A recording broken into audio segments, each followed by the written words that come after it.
Bem, amigos do Bola Presa, estamos de volta com mais um resumo da rodada. Eu sou o Denis. E eu sou o Danilo. Resumo da rodada KTO. Que fique claro que eles estão patrocinando aqui. Até no domingo eles estão patrocinando. Hoje, para falar dos dois jogos de sábado, teve matinê em Miami, vitória do Miami Heat, com alguma facilidade. E a noitada foi em Los Angeles com vitória do Lakers sobre o Golden State Warriors, também com alguma facilidade. Foi um jogo bem fácil e eu diria que foram dois jogos vintage. Foram dois jogos em que defesa foi a palavra-chave. Dois times nos dois jogos não conseguiram chegar nos 100 pontos. Defesa ganha campeonatos, já Olha diria só. o poeta da NBA. Não é o que a gente imaginava para essa pós-temporada, mas é o que está acontecendo e acho que vai ser assunto aí desse resumo de hoje. Boa, vamos começar então com Lakers e Warriors. É o que o povo quer ouvir. O Lakers... o assunto antes do jogo do Lakers era Anthony Davis, porque a ESPN gringa até ficou mostrando o gráfico de que desde que começaram os playoffs é jogo sim, jogo não que ele aparece. Então é 30 pontos, 11, 29, 13. E ele vinha de um jogo ruim. Ele teve um jogo 1 incrível, um jogo 2 mequetrefe. Tá sendo exatamente assim desde o jogo 1 da série contra o Memphis Grizzlies e seguiu o padrão. O jogo 2 não foi bom, o jogo 3 foi de novo dominante. Ele marcou 25 pontos, pegou 13 rebotes, deu 4 tocos e o impacto dele no jogo foi além disso. Ele estava quebrando todas as jogadas que o Warriors queria criar. O que ele desviou de passe foi um absurdo e ainda foi agressivo no ataque, acertou arremesso de meia distância, cobrou 12 lances livres e cavou praticamente todas as faltas que o Draymond Green cometeu ao longo do jogo, que acabou sendo decisivo também, né? Ele teve que sair no meio do terceiro período com 4 faltas, depois voltou e cometeu a quinta. E aí, quando você olha de novo a batalha dos lances livres, o Warriors fez 12 lances livres em 17 tentativas e o Lakers 28 em 37 tentativas. É mais uma vez essa história de que o Lakers ataca o garrafão, cava faltas, isso é reflexo direto do Anthony Davis, outro agressivo, e o Warriors não cobra lances livres porque não consegue chegar no garrafão, abre mão de arremessos e bandejas porque o Anthony Davis está desviando tudo. E como se não bastasse a diferença de lance livre já ser grande, ontem no primeiro tempo ainda teve lance livre por falta técnica do Draymond Green, lance livre por falta técnica do Jamichael Green, lance livre porque o Moses Moody deu uma de fantasminha e puxou o pé do Anthony Davis parando o contra-ataque, aquela take foul. Teve 3 segundos no garrafão do DiVincenzo. A diferença de lance livre já é grande. Não precisa ficar dando de graça. Assim. Não precisa entregar aí uns lances completamente nada a ver. Acho que o Warriors sai um pouco também do jogo falando, a gente não precisava ter ajudado tanto o Lakers também, né? Eles falaram depois na coletiva de imprensa que o time perdeu um pouco a cabeça e passou muito tempo discutindo com a arbitragem. Eu entendo que é frustrante quando tem muitos lances livres para o time adversário e você não está cobrando nenhum, mas em geral isso tem mais a ver com o que você está fazendo, qual é o tipo de estratégia para pontuar, do que com quão bom ou quão ruim o árbitro é numa partida. É uma diferença muito discrepante. Não tem mau caratismo que dê conta de um abismo desses em lance livre.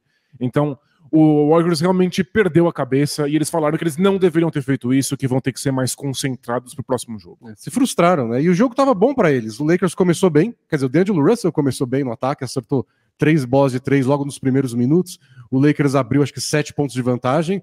O Warriors foi lá e eles mesmos, ainda no primeiro quarto, abriram 7 de volta. Chegou a 10, acho que a vantagem do Warriors, mas aí o Lakers entrou numa sequência de 30-10 praticamente para fechar o segundo quarto e assumiu o controle. No terceiro abriu mais ainda e o jogo já era. Segundo jogo seguido que o quarto período é só garbage time. Isso, não teve quarto período. Os números do Anthony Davis, que são tão impressionantes, não contam a história do jogo perfeitamente, porque o quarto período ele quase não jogou. Aliás, meu número favorito do Anthony Davis, eu separei aqui. A NBA conta um número de deflections, desvios de passe. Isso não é um roubo de bola. Às vezes a bola volta pro próprio time e continua a posse de bola, mas você interceptou aquele passe de alguma forma. Então, ou foi para lateral, sei lá. É um desvio de passe. O Warriors, no jogo inteiro, desviou 9 bolas. São 9 deflections. Perfeito. 1 do Wiggins, 1 do Draymond Green, 3 do Curry, por aí vai. O Anthony Davis, sozinho, 11. Ele desviou 11 passes no jogo de ontem. Impressionante. O Lakers... Que não são tocos, que não são roubos. Ele teve 4 roubos, 3 roubos, 4 tocos e 11 desvios de passe. O Lakers como um time, 22. Uau. Então, tudo que a gente viu do jogo passado do Curry distribuindo o jogo fazendo a engrenagem fluir, nada acontecia, tudo travava, o Lakers estava sempre com a mão no meio. O Lakers, eu quero dizer, o Anthony Davis, na maior parte das vezes. E a guinada que o Lakers deu desde março, quando eles tiveram um recorde muito positivo para chegar nesse ponto e estar liderando a série contra o Warriors, foi na base da defesa. Foi a defesa que realmente engatou e eles, a partir da defesa, conseguem pontos mais fáceis. E ontem foi mais um desses exemplos de como quando o Anthony Davis está dominando, o resto da defesa do Lakers é melhor. Os outros jogadores do Lakers podem ser mais agressivos, podem tentar desviar mais bolas, podem tentar roubar mais passes, porque eles sabem que o Anthony Davis está protegendo o garrafão. E o técnico Darvin Ham fez uma mudança até para permitir mais que o Anthony Davis participasse assim. No jogo passado ele passou muito tempo marcando o Draymond Green, e aí ele saía do garrafão para marcar o pick and roll com o Steph Curry. O Curry ficou achando muitas vezes o Draymond Green no meio do garrafão para jogar aquele 4 contra 3 que a gente mostrou aqui, e não era o ideal, né? Você quer que o Anthony Davis esteja no garrafão. Então a mudança que o Lakers fez foi o Anthony Davis até marcou o Draymond Green em alguns momentos, mas ele passou a maior parte do tempo do jogo no JaMychal Green. E é um jeito de falar, ele não marcou o JaMychal Green. Isso, porque o JaMychal Green não acerta a bola de 3 pontos. Você pode ignorá-lo na zona morta. Se acertar, a gente vê o que a gente faz. Mas deixou o JaMychal Green livre, então ele ficava mais na retaguarda para comandar a defesa do Lakers. E aí quem foi marcar o Draymond Green foi o Vanderbilt, que estava marcando muito bem o Curry. Mas a ideia é, se o Draymond Green fizer fazer um corta-luz pro Curry, aí a gente troca. Claro, você faz a troca em qualquer corta-luz que aí tiver. O Curry olha, vai chamar o Draymond Green e fala, mas eu quero trazer o Vanderbilt para cá. E aí quem marcou o Curry foi o Austin Reeves, que aí é um risco maior, né? Mas eu achei que ele fez um bom trabalho. Não contestou os arremessos, não foi driblado o tempo todo. Não foi totalmente batido. Todos os arremessos que o Curry tentou na frente dele, tava lá a mãozinha do Austin Reeves, alguns entram, alguns não entram, paciência. Mas tirou do Curry o jogo de corta-luz, de pick and roll com o Draymond Green. A gente falou, né? Ele tá tendo esse papel de ser mais armador nessa série. É o jeito de torná-lo mais protagonista, de tentar pontuar no garrafão, com as infiltrações dele vindo do corta-luz Draymond Green, mas aí ele depende desse jogo de dupla, e aí se você tira isso, aí é o Curry no mano a mano. Também achei que o LeBron foi melhor na defesa ontem, teve lance que ele precisou trocar no Curry, marcou bem o Curry, teve aquele lance que ele subiu até a 20ª fileira da arquibancada, porque ele deu um pique para interceptar um passe num contra-ataque e imediatamente pediu para ir pro banco descansar por 1 minuto. E o medo que dá, hein? Tropeça lá numa escada. Nossa, Deus me livre. Mas foi um jogo interessante do LeBron, porque ele pareceu verdadeiramente estar se poupando no começo do jogo. Você estava comentando que no primeiro quarto o Warriors conseguiu até criar uma vantagem. E foi aos poucos que parece que o Warriors foi cansando e o Lakers foi de fato assumindo. E em parte foi porque o LeBron engatou mesmo no segundo período. No primeiro quarto foi a primeira vez na carreira dele nos playoffs, 275 jogos de pós-temporada em que ele não tentou um arremesso no primeiro quarto. Então, foi um jogo bem diferente para ele. Ele disse que não estava querendo forçar o jogo. Me pareceu que ele estava verdadeiramente se poupando. Quando precisou, fez uma sequência de pontos. E aí o jogo saiu do controle pro Warriors, né? Eu achei que ele tentou algumas, 2, 3 infiltrações no primeiro quarto. O garrafão congestionado do Warriors, como sempre. Ele achou uns passes e falou, vamos continuar assim. E as coisas facilitaram a vida do LeBron quando os arremessos de 3 começaram a cair, né? Isso é uma coisa que o Lakers nem sempre tem a seu favor, mas tem que arremessar, não tem o que fazer, porque o Warriors fecha a porta. Ontem o Lakers acertou 15 de 31 arremessos de 3, excelente. 5 do D'Angelo Russell, 2 do próprio LeBron, e o D'Angelo 3 Russell do Schroeder. Começou o jogo já arremessando essas bolas de 3 pontos e acertando, e aí é outro Lakers, né? É transformador o D'Angelo Russell acertar bolas de 3. O dia que o Vanderbilt acertar, aí acabou. Porque toda jogada que o LeBron tenta infiltrar, fazer um pick and roll com o Anthony Davis, tem 4 jogadores do Warriors no garrafão e o Vanderbilt livre. Ele tentou arremessar, tentou 3 bolas de 3, errou as 3. 5 arremessos, errou 5. Se ele acertar, vocês são campeões, admito. Mas tem que arremessar, não tem o que fazer. Ele tá livre, algumas vezes ele tem que tentar. E o LeBron ficou achando ele, e eventualmente o LeBron conseguiu achar mais espaço, também porque o Warriors estava arremessando mal, desperdiçando a bola, você começa a dar contra-ataque pro Lakers, facilita a vida. 19 turnovers, sempre foi o ponto fraco desse Warriors, mesmo quando não era exatamente esse elenco, em toda a dinastia deles, os vários campeonatos, turnovers sempre foram o ponto em que eles pecam.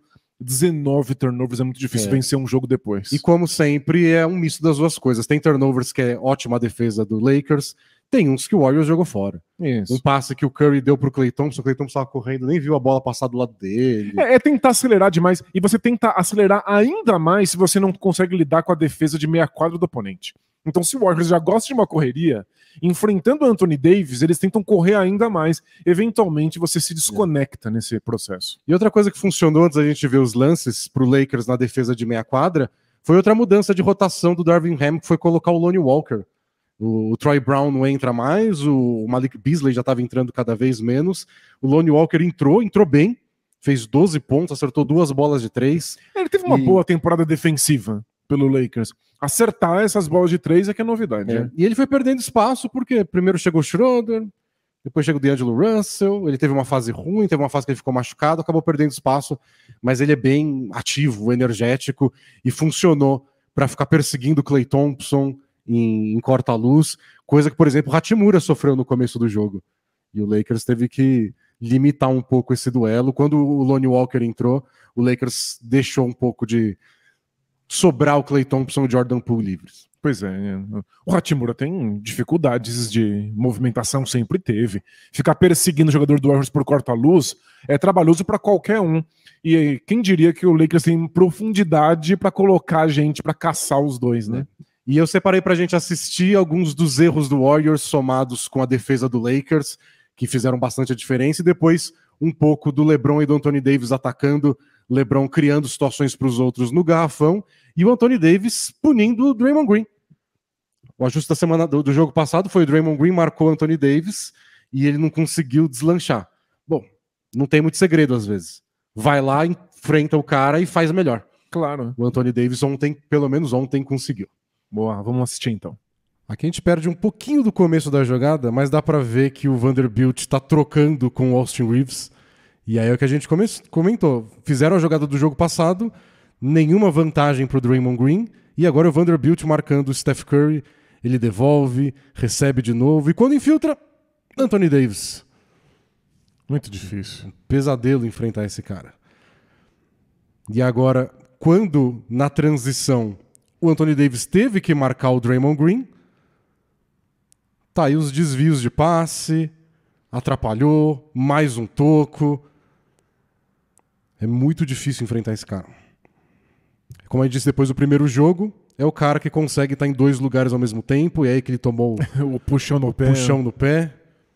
Aqui é o Curry maltratando o Hachimura, mas tem a cobertura do LeBron por trás. E isso eu achei que o LeBron foi muito bem, o Curry acabou vacilando um pouco. É legal também. Que o LeBron percebe que é um mismatch pro Curry, ele já tá no garrafão muito antes do Curry bater o Hachimura no drible. E quando o Moses Moody chega, o Austin Reeves já tá percebendo, o Lakers estava ligado. Mas o Curry podia ter acertado esse passe também. A gente vai ver um misto das duas coisas. Esse turnover é inexplicável. O Klay Thompson nem percebeu, o Curry ficou revoltado. Tipo, isso não pode acontecer. Era o melhor momento do Warriors no jogo. Mas sabe o que é isso? É o Klay Thompson nem considerando infiltrar. Ele nem considerou ir pra cesta. Ele já tava indo pro perímetro porque o Anthony Davis tava chegando. E aqui é de novo o Curry, o Anthony Davis marcando o Draymond Green. Mas olha como ele tá bem alto pra marcar o Klay Thompson, né? E aí tem o passe pro Draymond Green. Você tá deixando o garrafão livre. Não tá. Esses foram um dos roubos de bola do Anthony Davis. E aí, vira claro, contra-ataque. Né? E aí o Schroeder marcando o Klay Thompson. E aqui teve uma cesta dessa no primeiro quarto.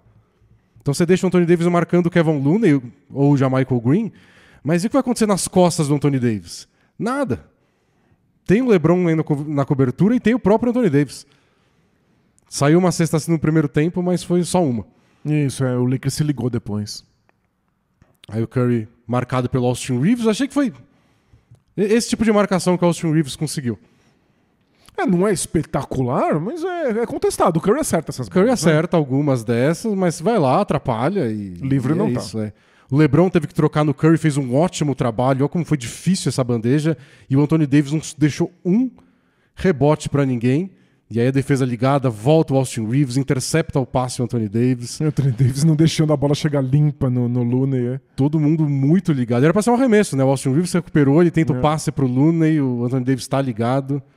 E aqui de novo, pinball. O Anthony Davis tendo que marcar o Draymond Green. Não deixa a bola chegar nele. O passe não chega, e depois dá certo, porque virou uma confusão só. E o Austin Reeves tem que aprender que com o Curry você não sai voando. Assim. Você não passa voando. Você vai até o Curry e gruda, sem pular. Mas é difícil segurar o impulso, né? Mas mesmo assim, até nisso o Anthony Davis estava lá desviando o passe. E aí o Curry começou a tentar, bom, com o corta-luz não funciona. Vou sozinho, vou no mano a mano. E aí o Austin Reeves segura a onda, até chegar o Anthony Davis. E o Curry erra a bandeja. E o Curry é bom disso, de colocar o corpo na frente. Mas aí o Anthony Davis, porque você tem que diminuir a velocidade pra fazer isso. E, ó, arremesso que o Curry acerta, ontem errou. Mas estava bem marcado também. Isso. Então, tomou a trombadinha. Tem os dois lados. Cobertura, o Anthony Davis deixando o Jamichael Green livre pra ficar fazendo sombra. E o Curry não conseguiu punir o Lakers dessa vez.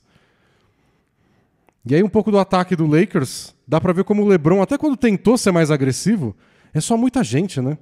Ele não arremessou nenhuma vez nesse primeiro quarto, como você falou. Mas olha como tem gente e gente. E olha como tem 3 arremessadores do Lakers livre, mas nenhum espaço no garrafão. Aí tem que passar a bola mesmo. E eu achei muito legal que esse passe chega para um arremessador canhoto, né? Ele chega pela esquerda, né? O LeBron é muito bom nisso. E depois de tantos pedidos, sim, ontem o LeBron decidiu punir um pouco mais quando tinham jogadores baixos marcando ele. Então jogou mais de costas, né? E aí quando o Looney vai pra ajuda, ele solta esse passe no Anthony Davis, que tá no meio de 3, mas de 3 jogadores bem mais baixos e consegue finalizar. E aqui é o que eu falei, você faz essa jogada LeBron-Anthony Davis, que vira um pick and roll, todos os jogadores do Warriors estão em volta. 5 jogadores dentro do garrafão, literalmente.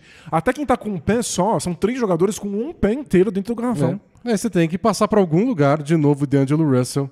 E aí quando o Russell tá inspirado de 3, a vida do Lakers fica muito mais fácil. Se ele acerta isso, não tem muito o que fazer. LeBron recebendo aí no cotovelo. E aqui vale observar lá em cima. Draymond Green tá marcando o Anthony Davis, então corta luzes para fazer essa troca acontecer. Bom bloqueio do Austin Reeves. E agora o Draymond Green fica para trás, espaço para Anthony Davis receber a bola. Se o Curry quiser trocar, não faz diferença, porque é o Curry marcando o Anthony Davis. E aí o Austin Reeves tenta atacar de novo, tudo fechado. 0 espaço no garrafão, aí uma segunda infiltração, e aí o Anthony Davis tem que atacar.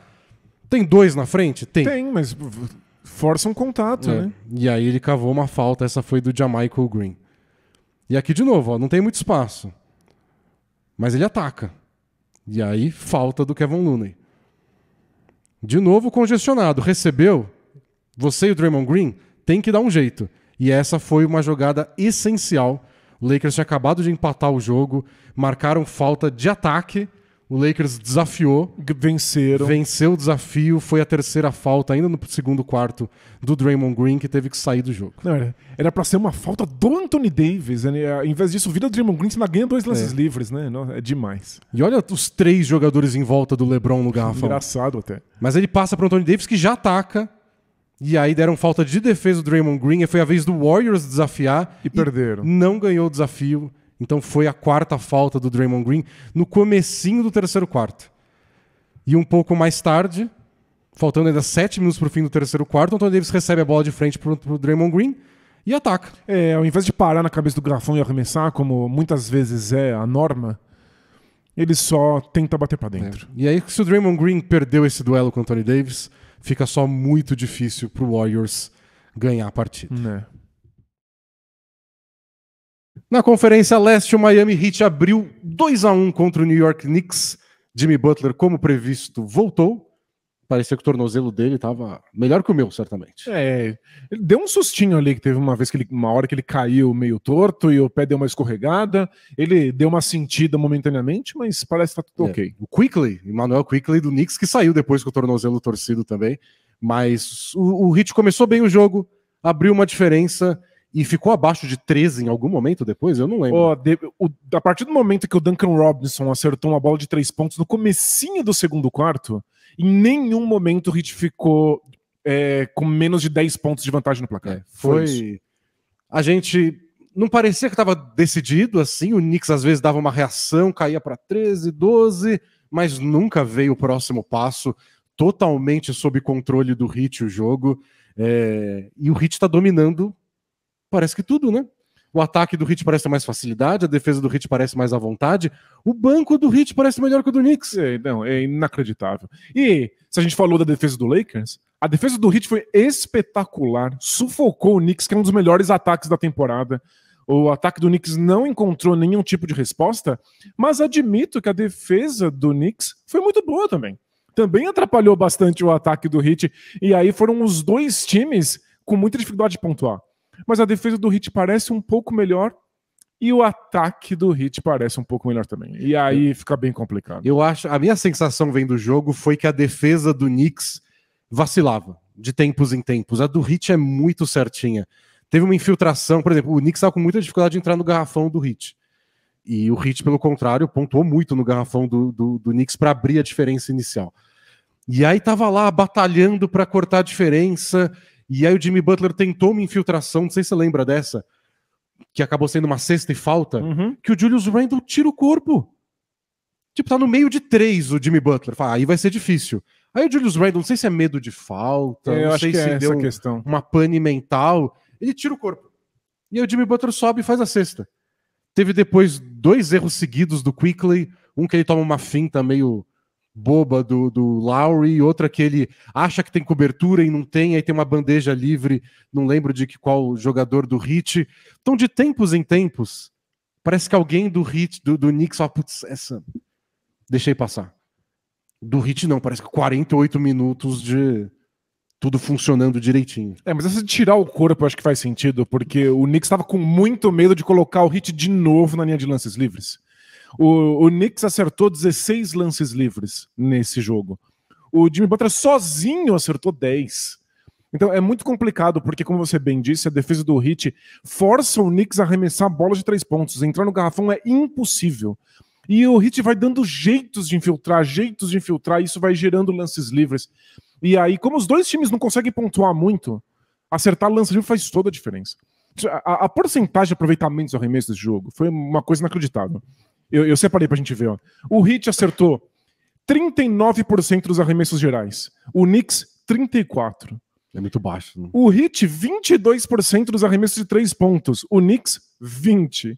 Arremessos próximos ao aro. O Heat acertou 50%. Isso é muito pouco para arremessos próximos ao aro. A média da NBA é na casa dos 70%. Então, 50% é muito pouco. O Knicks, 46%. Nossa, medonho. Né? É medonho. Então, os dois aproveitamentos são péssimos. O Heat é um pouquinho acima. Quando você soma isso a lances livres, o resultado é que você tem um time que parece o tempo inteiro no controle. Aliás, você falou do aproveitamento do Heat, do Knicks em bolas de 3, 8 de 40, 20%. O Knicks já jogou 8 partidas de playoff na temporada até agora.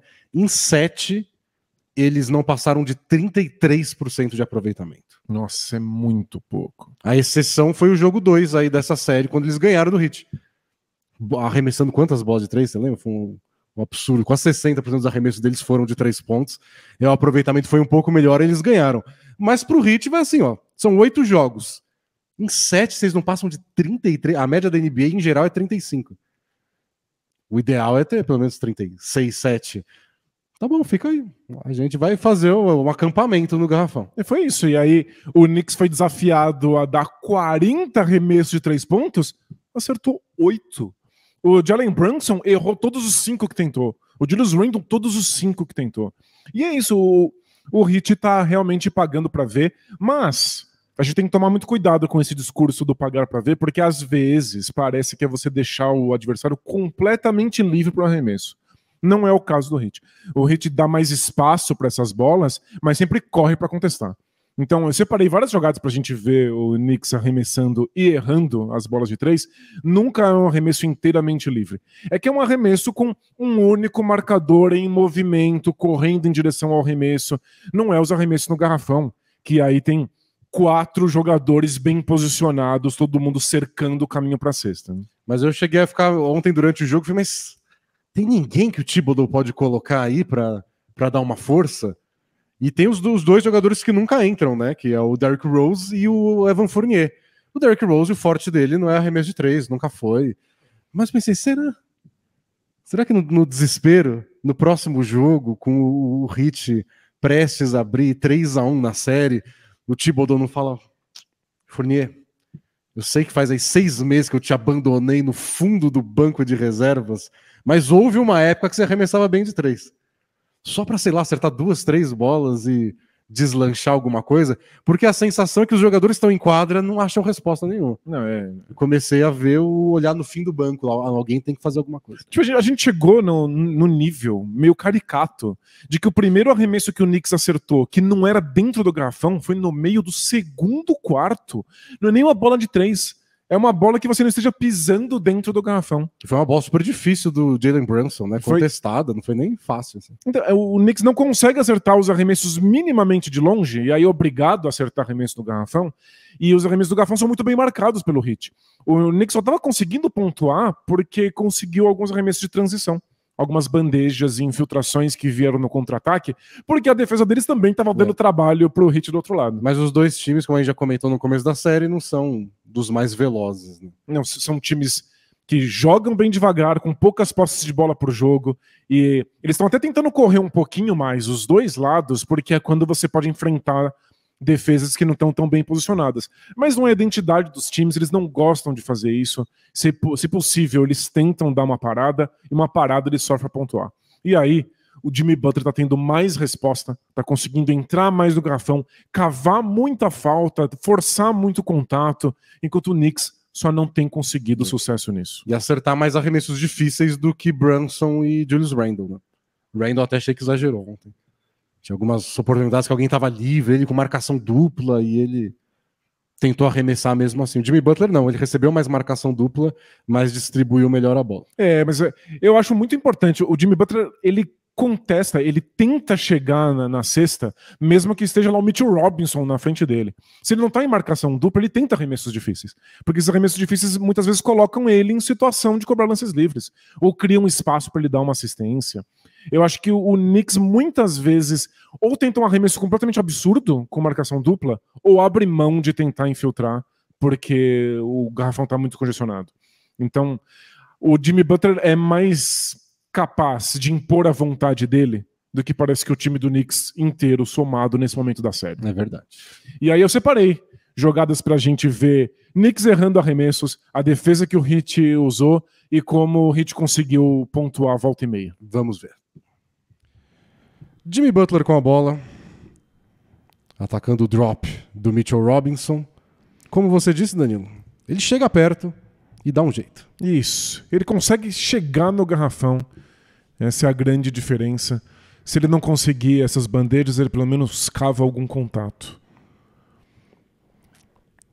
E aqui é mais tentativa de infiltração. E aí o Adebayo não foi o Adebayo dos sonhos, que finaliza imediatamente, mas com um kick depois ele estava tentando finalizar já dentro do garrafão. E aí o Jimmy Butler viu o Mitchell Robinson, a infiltração tornou possível ele soltar essa bola para um arremesso de 3 pontos. É uma movimentação muito legal, né? Parece que a ideia é deixar o Jimmy Butler e o Adebayo no lado vazio, e de repente passa o Strus, ele recebe a bola, o Randle chega muito atrasado. Não foram muitas bolas de 3 do Heat, mas essa veio também de mais uma infiltração do Jimmy Butler. E vários jogadores envolvidos na defesa do Jimmy Butler no garrafão, mas na insistência, no tapinha, ele vai dando um jeito. E aí o pesadelo do Knicks de entrar no garrafão do Heat por outro lado e libera ainda o contra-ataque. Isso, e aí é o ataque do Heat que é mais uma vez alimentado por esses passes longos do Kevin Love. E agora é o Kevin Love fazendo o bloqueio pro Jimmy Butler, que de novo consegue chegar no garrafão com muito mais equilíbrio do que a gente viu o Jalen Brunson na jogada passada. Olha como é mais difícil pro Knicks. Olha o Barrett desequilibrado, tomando o toco do Jimmy Butler. E aí, correria, bota a bola pra frente, pontua a partir disso. O Adebayo nunca é o mais veloz para reagir, mas ele aproveita o fato de que o garrafão tá vazio, né? E olha o Kevin Love de novo, com um passe de quadra inteira. E que recepção, né, do Max Strus. Coisa de futebol americano. Parecia que o Brunson tava lá, eu vou chegar aqui, Ele pula antes. Sensacional essa jogada. E é o ataque do Heat alimentado por isso. Ou é transição, ou é contra-ataque mesmo, ou é tentativa de entrar no garrafão. E é só muito Max Strus, né? É incrível, né? E isso aí, eu acho que o Mitchell Robinson nem imaginou que ele iria finalizar. Ele tava o tempo inteiro pronto para um passe para trás, para uma ponte aérea atrás dele. E aí nada aconteceu, o Strus foi até o final. E ó, mais roubo de bola, mais contra-ataque. Foi um jogo de ataques muito truncados. O Heat foi conseguindo pontuar assim aos pouquinhos. E ó, board 3 pontos não dá certo. Jimmy Butler nem considerou arremessar. Ele só foi pra cima do Mitchell Robinson. E aí consegue a falta, né? Não acerta tudo, o aproveitamento foi baixo, como você disse, mas tem rebote ofensivo, tem falta, tem uma dúzia de lances livres. Você vê, esse é um tipo de ousadia, de coragem que acaba dando resultado. Ó, de novo, o Jimmy Butler encarando o Mitchell Robinson. E conseguiu a cesta e a falta nesse lance.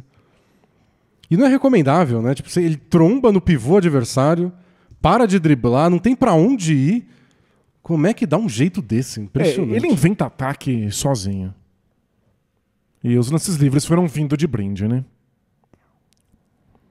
Aqui no finalzinho do segundo quarto, ó, o Jimmy Butler dando um jeito de entrar no garrafão, no meio dessa galera, e foi aí que o Julius Randle tirou o corpo. É impressionante, ó. Tá fechando, ó. Se você para aqui, parece a defesa certa, né? 4 jogadores fechando a porta. E aí o Julius Randle sai da frente, o Hartenstein dá um passo pra trás. Parece que era só medo de não colocar ele na linha de lance livre de novo, e adivinha? Colocou na linha do lance livre de novo. Porque o Jimmy Butler sempre dá um jeito de cavar contato. Tipo, o RJ Barrett foi marcar um arremessador, o Hartenstein foi marcar o Adebayo, e de repente a marcação quádrupla era ninguém. E você vê a transição de foguinho aí, pra agora a gente ver só a defesa do Heat, a dificuldade do Knicks de pontuar. E essa aqui é a primeira posse de bola, tem uma dobra no Randle, olha o Josh Hart livre, né? Ele quer mostrar serviço, né? Mas olha isso, faltando 3 segundos, em vez de passar pro cara livre, vai tentar uma coisa dessa na primeira posse de bola do jogo. Julius Randle também, quando quer inventar. E a gente sempre mostra, as primeiras posses são pra a gente aprender qual é o plano de jogo. Não tem plano. Não o plano tem. É errar. O ataque do Knicks sempre foi de vocês improvisam. E vamos ver de novo essa jogada que eu acho muito legal. Olha, o Brunson tá considerando uma infiltração. Olha como tem todos os jogadores do Heat no garrafão para impedir que ele possa bater livre para direita ou para esquerda. E aí ele para e arremessa de onde ele tá. E o Jimmy Butler acertou umas dessas, né? O Brunson não. Às vezes também isso faz toda a diferença. E o Jimmy Butler é mais forte, consegue cavar mais contato, vai parar mais na linha de lance livre. E aí marcação individual, não tem dobras de marcação de Jalen Brunson, mas ele também nunca tá completamente livre. Tem sempre cobertura. E ó, bem marcado no 1 contra 1. E aí mataram o Mitchell Robinson, que ele não faz. Se pegar rebote ofensivo, cesta não vira. Vai ter que bater lance livre. E ó, todo mundo ali ao redor. Olha, 2 jogadores para que o Brunson não consiga ter coragem de ir nem pra direita nem pra esquerda. Ele abre mão da bola e aí vira esse arremesso de 3 contestadíssimo. E o Kevin Love já estava emendando ali. E, olha esse arremesso. Assim, vamos apreciar essa obra de arte. Olha isso, ninguém ficou no corta-luz.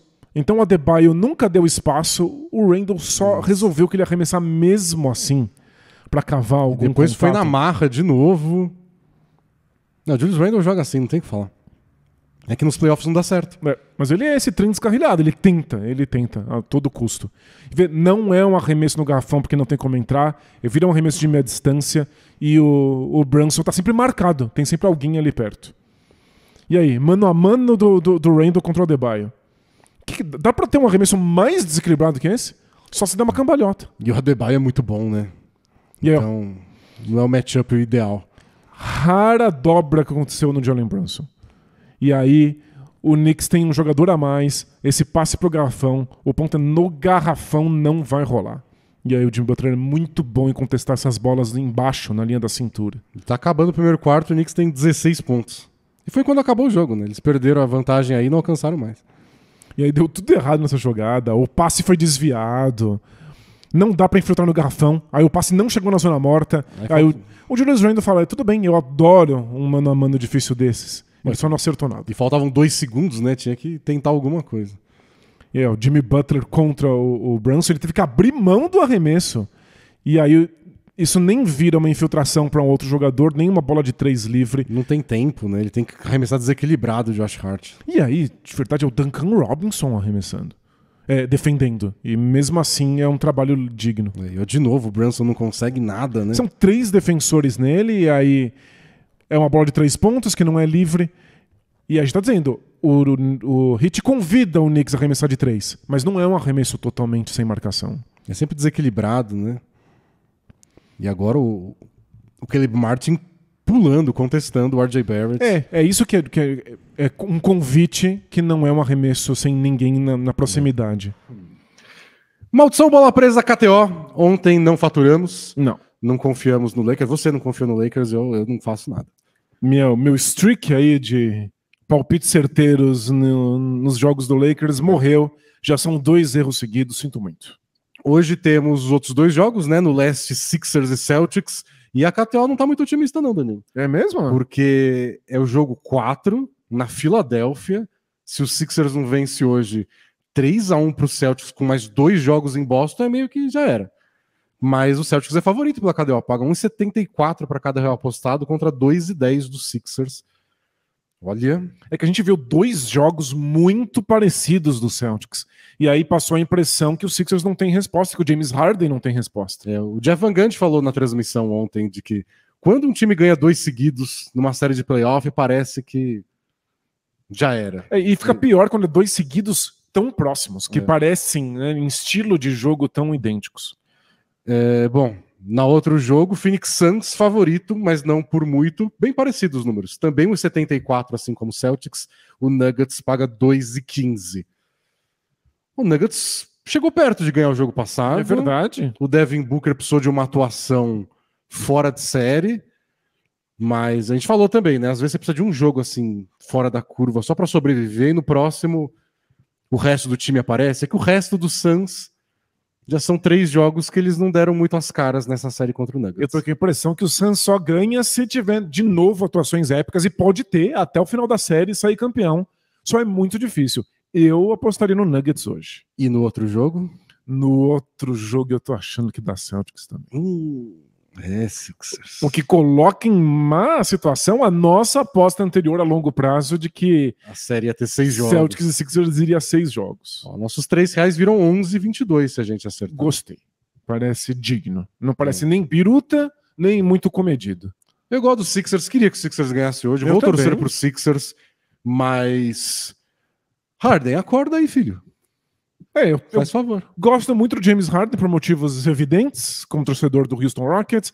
Queria que essa série fosse mais longa, porque entretenimento pra gente, mas não tô nem um pouco esperançoso nesse momento. Boa. Então a gente volta amanhã para falar como foram essas partidas, para ver se a gente acertou tudo, errou tudo, e para, claro, comentar. Isso, e você comente aí no vídeo o que você tá achando desses playoffs, o que você tá almoçando nesse domingo. É almoço de família? É macarronada? É almoço mais tarde, tá entrando mais tarde hoje o resumo. Isso, mas domingo é almoço mais tarde mesmo, né? A gente merece dormir um pouquinho mais. E comenta aí também se você fez alguma apostinha, alguma fezinha usando o nosso cupom aí da KTO. É isso, a gente se vê amanhã. Tchau! Tchau, tchau!